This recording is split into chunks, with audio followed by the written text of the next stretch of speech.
अस्सलाम वालेकुम प्यारे स्टूडेंट्स। तो नेक्स्ट टॉपिक जो है कार्बन साइकिल, बहुत ही इम्पॉर्टेंट टॉपिक है, बहुत ही आसान टॉपिक है। तो आपने हर एक वर्ड के ऊपर गौर करना है तो आपको इजीली समझ आ जाएगा। टॉपिक है बेटा कार्बन साइकिल। कार्बन साइकिल क्या होता है, सबसे पहले देख लेते हैं जी कार्बन क्या होती है। कार्बन एक एलिमेंट है, कार्बन एक न्यूट्रिएंट है। और न्यूट्रिएंट ऐसी चीज को कहते हैं जो एक जानदार की जरूरत हो, और इस कार्बन की यानी कि जरूरत होती है हमको, और इसी तरह एक कार्बन की ज़रूरत होती है एक प्लांट को। यानी कि इस दुनिया में जितने भी ऑर्गेनिज्म हैं, चाहे वो पौधे हैं चाहे वो जानवर हैं, तो उनकी बॉडी में कार्बन मौजूद है, और ये कार्बन उनकी ग्रोथ के लिए बहुत ज़रूरी है और बहुत सारी दूसरी एक्टिविटीज़ के लिए भी ज़रूरी है। तो आज हम देखने वाले हैं कि जी कार्बन किस तरीके से रोटेट होकर एक चक्कर बनाती है, किस तरीके से कार्बन साइकिल बनाती है, कार्बन किस तरीके से रोटेशन करती है। देखिए बेटा, इस दुनिया में ना सिर्फ कार्बन साइकिल है, बहुत सारे दूसरे भी साइकिल है। हाइड्रोजन का भी यानी कि साइकिल है, सल्फर का भी साइकिल है, ऑक्सीजन भी इस साइकिल में मूव करती है, और इसी तरह नाइट्रोजन का भी साइकिल है, फास्फोरस का भी साइकिल है, और भी बहुत सारे दूसरे एलिमेंट हैं यानी कि जो एक सर्कल बनाकर चलते हैं। इस दुनिया में उनके साइकिल मौजूद हैं। यानी कि ये न्यूट्रिएंट क्या करते हैं, इन्वायरमेंट से ऑर्गेनिज्म में आ जाते हैं, ऑर्गेनिज्म से दोबारा इन्वायरमेंट में आ जाते हैं, इन्वायरमेंट के बाद दोबारा ऑर्गेनिज्म में आ जाते हैं। तो इस तरीके से एक रोटेशन चल पड़ती है, एक तरह की हम कह सकते हैं कि सर्कल में इनकी मूवमेंट देखने को हमको मिलती है। तो हम कहेंगे कि जी ये साइकिल चल रहा है। इम्पॉर्टेंट टर्म है बेटा बायो जियो केमिकल साइकिल। तो देखिए बेटा, मैं इस टर्म बायो जियो केमिकल को तोड़ देता हूँ, स्प्लिट कर देता हूँ, तो ये टूट जाएगा बेटा बायो में। बायो का मतलब होता है लाइफ, एंड जियो, जियो का मतलब होता है अर्थ, और केमिकल मतलब केमिकल रिएक्शन जो हो रहे हैं। तो इसका मतलब हुआ बेटा कि अर्थ के ऊपर रिएक्शन हो रहे हैं, और रिएक्शन का रिलेशनशिप है लाइफ के साथ। यानी कि इस दुनिया में बेटा, इस ज़मीन के ऊपर बहुत सारे रिएक्शन हो रहे हैं, केमिकल रिएक्शन हो रहे हैं, और उन रिएक्शन का जो ताल्लुक है, जो रिलेशनशिप है, वो लिविंग थिंग के साथ है। चाहे वो प्लांट हूँ, चाहे वो दूसरे एनिमल हूँ, चाहे हम हूँ। तो इन बातों को आज हम डिटेल से पढ़ने वाले हैं, आप थोड़ा गौर से सुनिएगा। तो यहाँ पर लिखा हुआ है कि जी इन्वायरमेंट, इन्वायरमेंट के अंदर मटेरियल होता है, और वो मटेरियल मूवमेंट करता है ऑर्गेनिज्म के अंदर, ऑर्गेनिज्म के बाद दोबारा इन्वायरमेंट में चला जाता है। तो इन्वायरमेंट से मटेरियल ऑर्गेनिज्म, ऑर्गेनिज्म से दोबारा इन्वायरमेंट, इस बात का क्या मतलब है। देखिए बेटा, हम जो जानदार मौजूद हैं, तो हमारे आसपास यानी कि जिस तरह का जो भी माहौल है उसको हम इन्वायरमेंट कहते हैं। आप इस तरह देखें बेटा, यहाँ पर ऐसे समझ लें कोई बकरी ठहरी है, तो बकरी के आसपास कोई पौधा ठहरा है, तो उस गोट के करीब जो पौधा ठहरा है, तो वो पौधा उसका इन्वायरमेंट कहलाएगा। अब बकरी ने क्या किया, उस आम के पौधे को खा लिया, उसके पत्ते खा लिए, तो उस पत्ते के अंदर यानी कि जो ग्लूकोज होगा, जो मटेरियल होगा, वो उस बकरी के अंदर आ गया। अब कुछ अरसे के बाद इस तरह होगा कि बकरी की डेथ हो जाएगी। जब बकरी की डेथ हो जाएगी, तो यानी कि वहाँ से जो न्यूट्रिएंट होंगे वो पौधे के ज़रिए दोबारा एब्जॉर्ब कर लिए जाएंगे। इसका मतलब ये हुआ कि बकरी ने जो खुराक खाई थी, जो ग्लूकोज उसने अंदर लिया था, तो उसके अंदर जितने भी यानी कि जो एलिमेंट थे, कार्बन, हाइड्रोजन, नाइट्रोजन, वो सारे बकरी के अंदर आ गए। तो अब बकरी के बाद दोबारा यानी कि प्लांट में कैसे गए, जब उसकी डेथ हो जाएगी, डिकम्पोजिशन हो जाएगी, तो दोबारा उनकी एब्जॉर्प्शन हो जाएगी उस प्लांट के अंदर। यानी कि बकरी से दोबारा जानदार प्लांट के अंदर आ गए। इसी तरह उस प्लांट को कोई और बकरी खाएगी, फिर उसकी डेथ हो जाएगी। यानी कि इस तरह हुआ कि इन्वायरमेंट से चीज़ें जानदारों में आएंगी, और जानदारों से दोबारा इन्वायरमेंट में जाएंगी। तो एक तरह का ये साइकिल चलता रहेगा। तो यही बात मैं यहाँ पर बता रहा हूँ कि इन्वायरमेंट के अंदर जो मटेरियल होता है वो ऑर्गेनिज्म में आता है, और ऑर्गेनिज्म से दोबारा इन्वायरमेंट में आता है। तो इस चीज को हम क्या कहते हैं, बायो जियो केमिकल साइकिल। तो नेक्स्ट हम देखते हैं बेटा न्यूट्रिएंट साइकिल। अब न्यूट्रिएंट साइकिल क्या होता है, न्यूट्रिएंट साइकिल भी यही चीज है बिल्कुल बेटा। अब न्यूट्रिएंट में यानी कि बहुत सारी चीजें आ जाती हैं। हम कह सकते हैं कि न्यूट्रिएंट में सल्फर आ जाता है, न्यूट्रिएंट में बेटा नाइट्रोजन आ जाता है, न्यूट्रिएंट में फास्फोरस आ जाता है। तो ये सारी चीजें न्यूट्रिएंट है, ये भी इसी तरीके से रोटेट कर रही हैं, इसी तरीके से अपना साइकिल बना रही हैं। तो इसको हम न्यूट्रिएंट साइकिल भी कह सकते हैं। तो नेक्स्ट हम मूव करते हैं बेटा, कार्बन साइकिल क्या होता है। इसी तरह ये न्यूट्रिएंट बेटा phosphorus, nitrogen, oxygen, sulphur, hydrogen, तो ये न्यूट्रिएंट बेटा बॉडी पार्ट्स का, यानी कि हम कह सकते हैं कि जो हमारी बॉडी है ना उसके मुख्तलिफ पार्ट हैं, तो उनके अंदर ये मौजूद है, ये सारे न्यूट्रिएंट। इसी तरह हमारी बॉडी में बेटा रिएक्शन हो रहे हैं, जिस तरह अभी मैंने बात की थी, तो दूसरे लफ्जों में हम इसको कह सकते हैं कि मेटाबॉलिज्म हो रही है, यानी कि चीज़ों का बनना, चीज़ों का टूट जाना, इसको हम कहते हैं मेटाबॉलिज्म। यानी कि reaction occurring in the body is known as metabolism. देखिए मैं इसकी आपको एग्जांपल देता हूँ। एज फॉर एग्जांपल इस तरह समझे, मैंने सेब खाया बेटा। जब मैं सेब मैंने खा लिया तो उस सेब के अंदर ग्लूकोज था। तो उस ग्लूकोज को अगर मैं देखूं तो ग्लूकोज में कौन से एलिमेंट थे? ग्लूकोज का फार्मूला होता है C6H12O6, यानी कि ग्लूकोज के अंदर कार्बन होता है, हाइड्रोजन होती है, ऑक्सीजन होती है, और ये न्यूट्रिएंट कहलाते हैं जो हमारी बॉडी में मौजूद है। और ये न्यूट्रिएंट मैंने एप्पल से ले लिए, जब उसको खाया तो मेरे अंदर ग्लूकोज आ गया, और ग्लूकोज की मेरी बॉडी के अंदर तोड़ फोड़ हुई, यानी कि मेटाबॉलिज्म हुआ। ग्लूकोज के टूटने के बाद मेरी बॉडी के अंदर कार्बन अलहदा हो जाएगी, हाइड्रोजन अलहदा हो जाएगी, ऑक्सीजन अलहदा हो जाएगी। तो हम कह सकते हैं कि ये हमारी बॉडी के अंदर मेटाबॉलिज्म हो गया। नेक्स्ट हम मूव करते हैं बेटा, कार्बन साइकिल क्या होता है, यानी कि कार्बन किस तरीके से रोटेट करती है। देखिए कार्बन साइकिल बेटा एक परफेक्ट साइकिल होता है, कंप्लीट साइकिल होता है। इसमें ये होता है कि जो ही कार्बन यानी कि रिमूव होती है अर्थ से, तो दोबारा यानी कि वो इस तरह होता है कि रिटर्न हो जाती है। तो इस बात को समझने के लिए इस पूरे साइकिल को मैं आपको समझाता हूँ, तो आपको इजीली समझ आ जाएगा। तो नेक्स्ट हम देखते हैं बेटा अक्रेंस। अक्रेंस का मतलब होता है मौजूद होना, यानी कि कार्बन ये कहाँ कहाँ पर मौजूद होती है। आइए इसको देखते हैं। अगर हम बात करें तो बेटा कार्बन मौजूद होती है ग्रेफाइट के अंदर। अब ग्रेफाइट क्या होता है? देखिए आपने वो कच्ची पेंसिलें देखी होंगी जो लेड पेंसिल होती है, उसके अंदर बेटा आपको एक बड़ा सा सिक्का नजर आ रहा है, उसको हम ग्रेफाइट कहते हैं। अगर हम उसका केमिकल फार्मूला देखें तो उसके अंदर कार्बन मौजूद होती है। देखिए इस कार्बन को, उस पेंसिल को हम अब खा तो नहीं सकते कि हमारी बॉडी में आ जाए, लेकिन ये एक एक तरह से वहाँ पर मौजूद होती है। इसी तरह अगर हम कार्बन की अकरेंस के बारे में देखें, ये मज़ीद कहाँ पर मौजूद होती है, तो ये कार्बन डाइऑक्साइड के अंदर भी कार्बन मौजूद होती है। देखिए कार्बन डाइऑक्साइड कहाँ पर मौजूद होती है? ये जो पूरा आपका इन्वायरमेंट है, जो आपकी फिज़ा है, जो माहौल है, इसके अंदर कार्बन डाइऑक्साइड मौजूद है, और उस कार्बन डाइऑक्साइड के अंदर कार्बन मौजूद होती है। इसी तरह अगर हम देखें तो बेटा डायमंड के अंदर भी कार्बन मौजूद होती है। डायमंड क्या होती है? डायमंड बेटा हीरे को कहते हैं, तो हीरे के अंदर भी कार्बन एलिमेंट मौजूद है। तो हमने अभी बात की है कि कार्बन मौजूद होती है कार्बन डाइऑक्साइड के अंदर, कार्बन मौजूद होती है ग्रेफाइट के अंदर, कच्ची पेंसिल के सिक्के के अंदर, मतलब कार्बन मौजूद होती है डायमंड के अंदर, यानी कि हीरे में भी कार्बन को देखा गया है। तो नेक्स्ट हम देखते हैं कि जी कार्बन के सोर्सेज क्या हैं, कार्बन को मजीद यानी कि कहाँ कहाँ पर ढूंढा गया, कार्बन को और किन किन जगहों से तलाश किया गया, ये हमको कहाँ कहाँ से मिली। कार्बन के सोर्सेज की अगर हम बात करें बेटा, कार्बन मौजूद होती है वाटर के अंदर। अब वाटर के अंदर कार्बन कैसे मौजूद होती है? देखिए यहाँ पर आप देख सकते हैं, ये आपको सारा पानी नजर आ रहा है जिसके अंदर मछलियाँ और पौधे मौजूद हैं।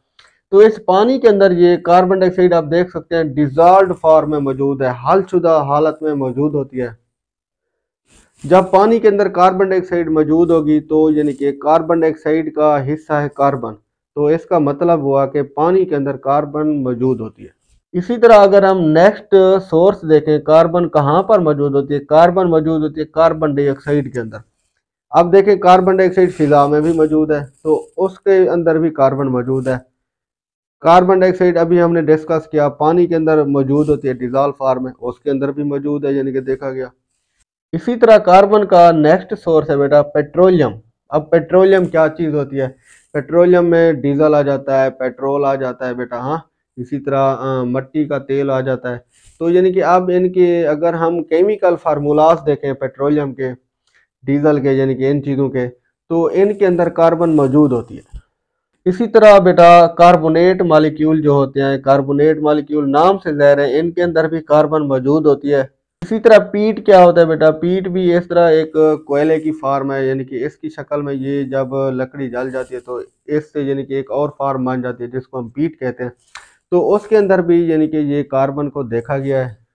नेक्स्ट है कोल। कोयले के अंदर भी कार्बन यानी कि मौजूद होती है। इसी तरह नेचुरल गैस जो कुदरती गैस होती है बेटा, अब जो हम घरों में चूल्हा जलाते हैं बेटा, हाँ, सिलेंडर भरवा कर आ जाते हैं, तो इनके अंदर भी कार्बन मौजूद होती है। यानी कि ये हमारी नेचुरल गैस का हिस्सा है, यानी कि उस गैस के अंदर ये कार्बन मौजूद होती है। इसी तरह मार्बल रॉक्स होती हैं बेटा, हाँ ये आपने देखा होगा, आप टाइल वगैरह मुख्तलिफ यूज़ की जाती हैं घरों में। हाँ, तो ये टाइल कहाँ से आती हैं? ये पहाड़ों में खुदाई होती है बेटा, वहाँ पर जो सख्त चट्टानें होती हैं वहाँ से मुख्तलिफ टाइप का हम मार्बल हासिल करते हैं। तो उसके अंदर भी यानी कि ये कार्बन उसका हिस्सा है। उन मार्बल की जो टाइल होती हैं, जो रॉक्स होती हैं, उनके अंदर कार्बन मौजूद होती है। तो अब हम बेटा डिटेल से पढ़ने वाले हैं कि जी कार्बन साइकिल किस तरीके से होता है, कार्बन कहाँ से कैसे मूवमेंट करती है और कहाँ पर जाती है, दोबारा कैसे यानी कि सर्कल में आ जाती है। तो बेटा इस कार्बन साइकिल को समझने के लिए हम कहाँ से स्टार्ट करेंगे? देखें, आप गौर करें, यहाँ पर बेटा एटमॉस्फेयर लिखा हुआ है और यहाँ पर देख सकते हैं उसके अंदर कार्बन डाइऑक्साइड मौजूद है। यानी कि ये जो हमारी फिजा है, ये जो हमारा माहौल है, ये जो आप खुला आसमान देख रहे हैं, इसके अंदर बेटा कार्बन डाइऑक्साइड मौजूद है। तो अब हम देखेंगे कि इस फिजा से, इस आसमान से, इस माहौल से कौन से जानदार किस तरीके से कार्बन डाइऑक्साइड को जज़्ब करते हैं और वहाँ से कार्बन को कैसे निकालते हैं। तो यानी कि ये कार्बन किस तरीके से साइकिल में रोटेट करेगी, इस बात को हम देखने वाले हैं। तो यहाँ से हमारा कार्बन साइकिल बेटा स्टार्ट होने वाला है।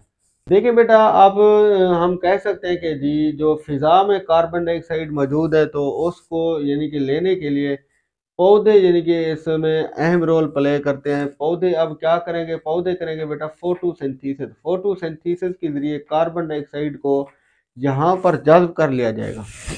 तो इसका मतलब ये है कि जो फ़िज़ा में कार्बन डाइऑक्साइड मौजूद है, तो उस कार्बन डाइऑक्साइड को इस दुनिया के ऊपर जितने भी पौधे हैं, जितने भी आपको प्लांट नज़र आते हैं, तो ये प्लांट क्या करेंगे? फ़िज़ा से उस कार्बन डाइऑक्साइड को जज़्ब कर लेंगे। जब उस कार्बन डाइऑक्साइड को जज़्ब कर लेंगे तो हम कहेंगे एक प्रोसेस हो रहा है जिसको हम कहते हैं कि जी फोटोसिंथेसिस। अब देखते हैं कि जी फोटोसिंथेसिस क्या होती है। ये देखिए बेटा, फोटोसिंथेसिस का रिएक्शन दिखाया गया है, यहाँ पर शॉर्ट फॉर्म में मैंने फोटोसिंथेसिस लिख दिया है। तो इस रिएक्शन में हम देखेंगे कि कौन से मॉलिक्यूल मिल रहे हैं और कौन से मॉलिक्यूल बन रहे हैं। तो अगर हम यहाँ पर गौर करें बेटा, कार्बन डाइऑक्साइड यहाँ पर आ रही है। कार्बन डाइऑक्साइड कहाँ से आई? फिजा से आई बेटा। हाँ? और ये इसके साथ वाटर आ रहा है, तो पानी कहाँ से आ गया? तो पानी बेटा यहाँ जो इस तरह यहाँ पर जो रेजाइड्स होंगी, जो रूट्स होंगी, तो उन रूट्स के जरिए पानी को जज़्ब कर लिया जाएगा और फिजा से कार्बन डाइऑक्साइड को जज़्ब कर लिया जाएगा। जब ज़मीन से पानी और फिजा से कार्बन डाइऑक्साइड को जज़्ब कर लिया जाएगा तो बेटा इसके बाद क्या होगा? तो यहाँ पर इस तरह होगा कि ग्लूकोज बन जाएगा C6H12O6, यानी कि इनके अंदर ग्लूकोज बन जाएगा बेटा, और ग्लूकोज के साथ ऑक्सीजन खारिज होगी। यानी कि ये फोटोसिंथेसिस का प्रोसेस हो रहा है। यहाँ पर कार्बन डाइऑक्साइड को जज़्ब करने के बाद अब इसमें ये हो गया कि कार्बन डाइऑक्साइड यहाँ पर एब्जॉर्प्शन में आ गए, कि इनके अंदर, पौधों के अंदर, और इसके साथ साथ पौधे बेटा ऑक्सीजन को बाहर माहौल में रिलीज करेंगे। देखिए बेटा, फोटोसिंथेसिस नाम से ज़ाहिर है। अब देखिए, फोटो कहते हैं लाइट को, सिंथेसिस कहते हैं बनाना, यानी कि सूरज की रोशनी की मौजूदगी में पौधे जो अपनी खुराक बनाते हैं, तो इस प्रोसेस को हम कहते हैं फोटोसिंथेसिस। तो इसका ये मतलब हुआ कि पौधों ने कार्बन डाइऑक्साइड को जज़्ब कर लिया।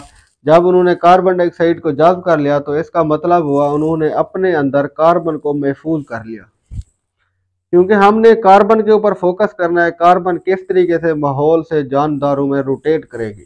तो गौर से अब थोड़ा देखते जाना है बेटा। अब फोटोसिंथेसिस के जरिए कार्बन डाइऑक्साइड जो अंदर आ गई, मतलब कार्बन यहाँ पर सेफ होगी इन जानदारों के अंदर, इन प्लांट के अंदर कार्बन अब आ गई। अब नेक्स्ट कैसे होगा बेटा? अब इन प्लांट के अंदर कार्बन डाइऑक्साइड मौजूद है, तो मतलब ये हुआ कि इनके अंदर कार्बन मौजूद है। अब कार्बन किस शक्ल में इन पौधों के अंदर मौजूद है? कार्बन मौजूद है बेटा ग्लूकोज की शक्ल में, C6H12O6 की शक्ल में। तो कार्बन इनके अंदर ग्लूकोज की शक्ल में मौजूद है बेटा। तो कार्बन मजीद कैसे मूवमेंट करेगी? अब इस पौधे को, ये जो पौधे आप प्लांट देख रहे हैं बेटा, तो इन प्लांट को अब क्या करेगी? एक बकरी खा लेगी।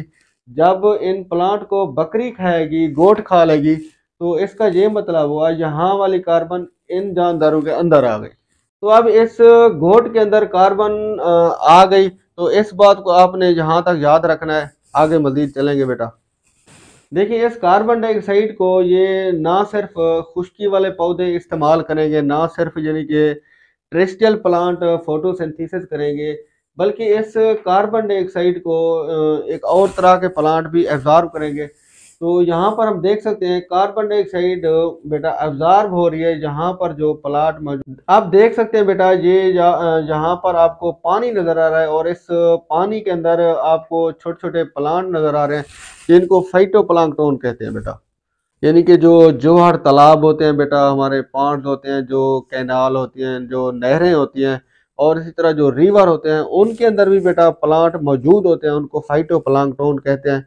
तो उन प्लांट को भी यानी कि उन्होंने अपनी खुराक बनानी होती है, उन्होंने भी यानी कि फोटोसिंथेसिस करनी होती है।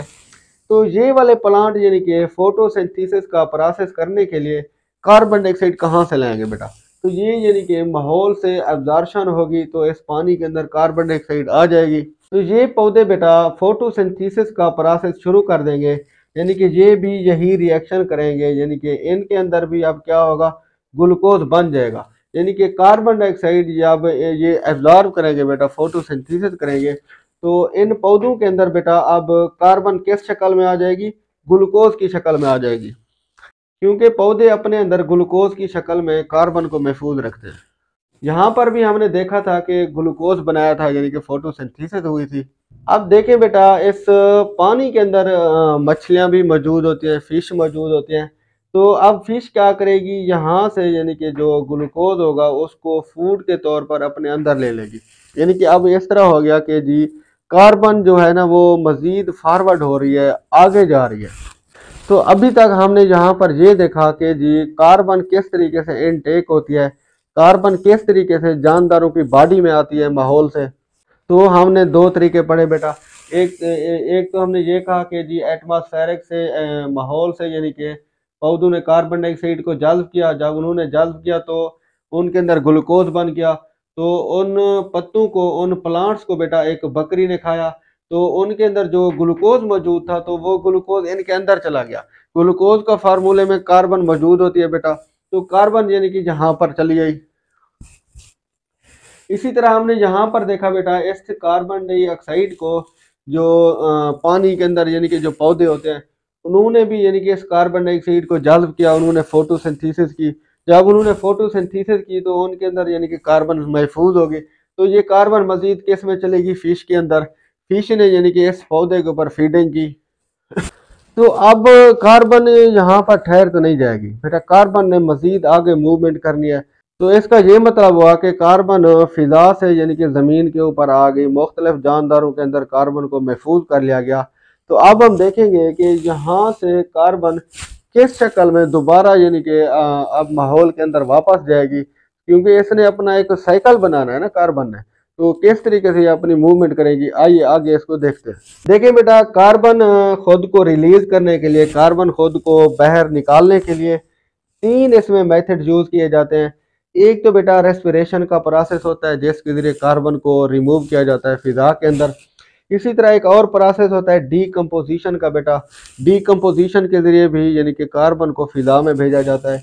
इसी तरह एक और प्रोसेस है बेटा बर्निंग का अमल, जलने का अमल जिसको हम कहते हैं, इसके जरिए भी यानी कि कार्बन को फिजा में भेजा जाता है। तो फर्स्ट हमारा है जी रेस्पिरेशन, यानी कि जिसको रेस्पिरेशन क्या होती है बेटा, रेस्पिरेशन का मतलब होता है बेटा सांस लेना। अब सांस तो बेटा हर जानदार लेता है, हाँ, पौधे भी सांस लेते हैं मतलब रेस्पिरेशन करते हैं, हम भी सांस लेते हैं मतलब हम रेस्पिरेशन करते हैं। जितने भी जानदार हैं बेटा वो रेस्पिरेशन करते हैं, सांस लेने का अमल उनमें मौजूद होता है। तो देखिए बेटा अगर हम यहाँ पर थोड़ा गौर करें तो अब यहाँ पर आपको गोट नजर आ रही है, बकरी बेटा अब इस तरह होगा जब सांस लेगी तो क्या होगा, यानी कि रेस्पिरेशन का अमल होगा ना। तो उस रेस्पिरेशन के जरिए यानी कि यहाँ से जब वो सांस लेगी तो कार्बन डाइऑक्साइड दोबारा एटमॉस्फेयर में चली जाएगी, माहौल में चली जाएगी। क्योंकि बेटा देखिए जब हम सांस लेते हैं, कोई भी जानदार सांस ले वो क्या करता है, हवा को अपने अंदर जब लेता है ना बेटा, तो यानी कि उस हवा से ऑक्सीजन को निकाल लेता है। जब सांस को बाहर निकालता है तो कार्बन डाइऑक्साइड यानी कि बाहर निकलती है, फिर फिजा में चली जाती है। देखिए अब इस गोट ने ना सिर्फ रेस्पिरेशन की, यानी कि इस गोट ने ना सिर्फ सांस लिया, यानी कि कार्बन डाइऑक्साइड को ना सिर्फ माहौल में भेजा बेटा, बल्कि ये भी होगा कि जो पौधे हैं ना बेटा, ये भी रेस्पिरेशन करते हैं। और पौधों में रेस्पिरेशन का अमल दिन रात हो रहा होता है। जब पौधे रेस्पिरेशन करेंगे बेटा, इसमें ये होगा कि पौधों से यानी कि जो कार्बन डाइऑक्साइड खारिज होगी वो दोबारा फिजा में चली जाएगी। अब देखें यहाँ पर एक कार्बन साइकिल बन गया ना, क्योंकि कार्बन डाइऑक्साइड को इन्होंने जल्ब किया था, दोबारा जब इन्होंने सांस लिया इसने और यहाँ पर प्लांट ने, तो यानी कि रेस्पिरेशन के जरिए दोबारा कार्बन डाइऑक्साइड को फिजा में भेजा गया। कार्बन डाइऑक्साइड को फिजा में भेजा गया, इसका मतलब कार्बन को फिजा में भेजा गया। तो ये देखिए अब यहाँ पर हमारा एक तरह का साइकिल बन गया, जिसको हम क्या कह रहे हैं, कार्बन साइकिल। अगर मैं रेस्पिरेशन की आपको इक्वेशन दिखाऊं, अब अगर इसका मैं आपको रिएक्शन दिखाऊं, यहाँ पर देख सकते हैं रेस्पिरेशन का जो प्रोसेस है ना बेटा, तो ये कार्बन डाइऑक्साइड का बिल्कुल उलट है, उसका रिवर्स है। क्योंकि कार्बन डाइऑक्साइड में हमने फोटोसिंथेसिस में हमने देखा था कि कार्बन डाइऑक्साइड और वाटर के मिलने से ग्लूकोज और ऑक्सीजन हुई थी ना, रिलीज हुई थी। तो यहाँ पर भी उसका देखिए यहाँ पर जो प्रोडक्ट बने वो प्रोडक्ट अब पहले आ गए, यानी कि रेस्पिरेशन का प्रोसेस हो रहा है, फोटोसिंथेसिस का ये उलट होता है। और इस रेस्पिरेशन के प्रोसेस में हम देख रहे हैं कि जी यहाँ पर कार्बन डाइऑक्साइड रिलीज हो रही है। तो इसका ये मतलब हुआ जो रेस्पिरेशन होती है ना, उसमें कार्बन डाइऑक्साइड पौधे भी रिलीज करते हैं और जो दूसरे जानदार होते हैं वो भी रिलीज करते हैं, और रेस्पिरेशन के नतीजे में कार्बन डाइऑक्साइड फिजा में चली जाती है। तो नेक्स्ट जो रिलीज का प्रोसेस है, यानी कि कार्बन के रिलीज होने का जो प्रोसेस है, वो दूसरा है बेटा डीकम्पोजिशन। देखिए बेटा, कंपोजिशन कहते हैं एक मैनेजमेंट को, एक तरतीब को, एक मिक्सचर को। डी डी इसका मतलब होता है ब्रेक डाउन, यानी कि जब किसी चीज की ब्रेक डाउन हो जाए, किसी चीज की तोड़ फोड़ हो जाए, तो हम कहते हैं कि जी उसकी डीकम्पोजिशन हो गई। अब डीकम्पोजिशन में क्या होगा, यानी कि जो डेड बॉडीज होंगी, यानी कि जो मुर्दा जानदार होंगे, चाहे वो पौधे हों चाहे वो जानवर हों, तो उनकी तोड़ फोड़ के जरिए यानी कि कार्बन डाइऑक्साइड को माहौल में बाहर भेज दिया जाएगा। अब उनकी तोड़ फोड़ कौन करेगा, देखें बेटा, जो फंजाई होते हैं, जो बैक्टीरिया होते हैं, उन जानदारों की तोड़ फोड़ करते हैं, उनकी यानी कि डीकम्पोजिशन करते हैं। तो आइए इस बात को हम डायग्राम के जरिए समझते हैं। देखिए बेटा, डीकम्पोजिशन को समझने के लिए अगर हम यहाँ पर गौर करें बेटा, ये जो प्लांट है ना बेटा, इनकी थोड़े दिन जिंदगी होती है, आखिर ये भी ख़त्म हो जाते हैं, इनकी डेथ हो जाती है।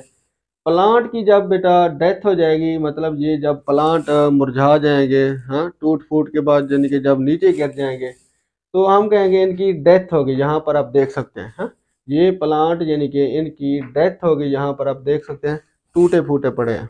इसी तरह ये यहाँ पर जो गोट ठहरी है बेटा, बकरी ठहरी है, तो यानी कि कुछ दिनों के बाद ये भी यानी कि इसकी डेथ हो जाएगी। जब इसकी डेथ हो जाएगी बेटा, तो आप यहाँ पर देखें इसका मांस ख़त्म हो जाएगा, यानी कि इसका गोश्त ख़त्म हो जाएगा, तो इसकी बोन्स बच जाएंगी, हड्डियाँ गुड्डियाँ बच जाएंगी।